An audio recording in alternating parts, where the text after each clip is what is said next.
ঐতিহ্যের নগরে পৌষের সমাপ্তি, তাই তো শেষ সূর্যাস্তের আগের বিকেল জুড়ে উৎসবের আমেজ। হরেক রঙের ঘুড়ির উড়াউড়ি আর সন্ধ্যা রাতে আতশবাজিতে আনন্দঘন সাকরাইন উৎসব। রাজধানীর পুরান ঢাকা ঘুরে এসে তাপস কর্মকারের তোলা ছবিতে সম্রাট আনোয়ারের রিপোর্ট।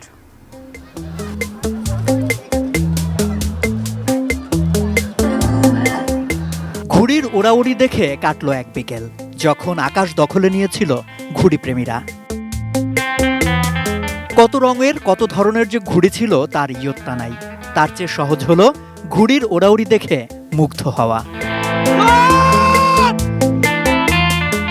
পৌষ মাসের শেষ দিনে রাজধানীর পুরান ঢাকার বাসিন্দারা সাকরাইন উৎসব উদযাপন করেন।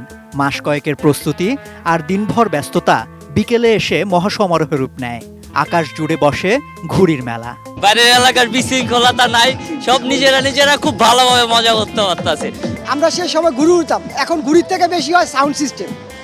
এই বিষয়টা আমার একটু ব্যতিক্রম লাগে। ঠাকরানের মধ্যে আমার বন্ধু বান্ধব ঢাকার বাইরে আত্মীয় স্বজন সবাই আসে, সবাই অ্যাটেন্ড করে এই উৎসবে। আমরা প্রত্যেকটা বছর এই দিনটার জন্য খুব এক্সাইটেড থাকি।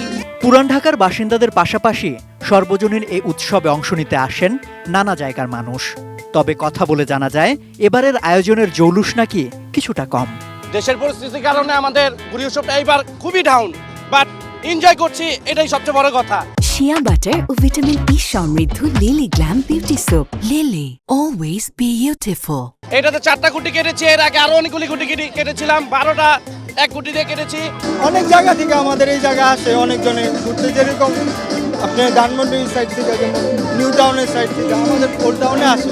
আগের বার তুলনায় এটা খুবই কম পরিমাণের, খুব সুনির্দিষ্টভাবে পালন হচ্ছে। ম্যাক্সিমাম ছাদে এখন বন্ধ আছে, বাট তবুও ইচ্ছে হচ্ছে সবাই সুনির্দিষ্টভাবে পালন করারই। পুরান ঢাকার এটাই হইতেছে মেইন একটা ঐতিহ্য। এটা যদি হারিয়ে যায় তাহলে দেখা যাবে যে মানে বিলীন হয়ে যাবে, ঠিক আছে? তো এটাকে কখনো হারানো যাবে না, এটাকে ধরে রাখতে হবে আমাদের সব সময়। পৌষের শেষ সূর্য বিদায় নিলে ঘোর আধার নামে, কিন্তু উৎসবের সন্ধ্যা তাতে রঙিন হবার সুযোগ পায়। একদিকে আতশবাজি, পটকা, আগুনের হলকা, তো অন্যদিকে জাকালো আলোর নাচন। তার মাঝেই উদ্দামতা ছড়ায় হালের ডিজে সংস্কৃতি। সম্রাট আনোয়ার, এটিএন নিউজ, ঢাকা।